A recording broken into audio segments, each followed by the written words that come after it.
राजाउन महाराजाउन जी नगरी सयाजी नगरी यानी वडोदरा में तव्हां सभिनि आयल मेहमाननि दोस्तनि ऐं दर्शकनि जो सुजाग सिंधी समिति वडोदरा पारां मां हीना अगनानी हार्दिक स्वागत कयां थी।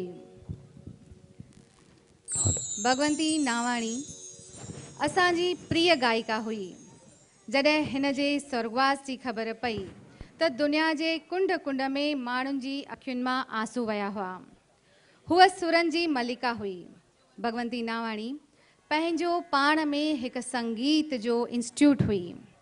हूअ अॼु बि केतिरनि ॼणनि जे लाइ गायकीअ में इंस्पायरेशन तौरु आहे। न ॼाण केतिरनि जी रोल मॉडल त केतिरनि लाइ संगीत कैरियर चूंडण जो हूअ कारण बि आहे।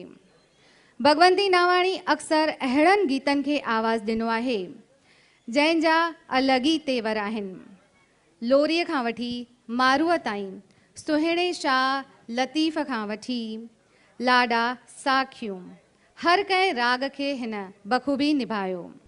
हूअ अॼु बि असांजे दिलियुनि में ज़िंदा आहे। चवंदा आहिनि त इंसान खुद में जितना बसता है उससे ज़्यादा चाहने वालों के दिलों में बसता है। हाण त सिर्फ़ यादूं आहिनि, उहे बि पुराणियूं, जंहिंजी मिठास उम्र भर ज़हन में वसियल आहे। गायकीअ खे नओं रूप ॾियण लाइ, नओं अंदाज़ ॾियण लाइ ऐं ख़ासि करे असांजी संगीत में दिलचस्पी वधाइण लाइ, उन जो स्तर वधाइण लाइ असां उन जा अहसानमंद रहंदासीं। भगवंती नावाणी भले असां सां गॾु न आहे, पर उन जे हुअण जो अहसास अॼु बि आहे आस पास। अलॻि अलॻि अल्फाज़नि खे जज़्बात जी ज़मीन ॾियण जी महारत हुन खे किथां हासिल थी उहा त ख़बर न आहे,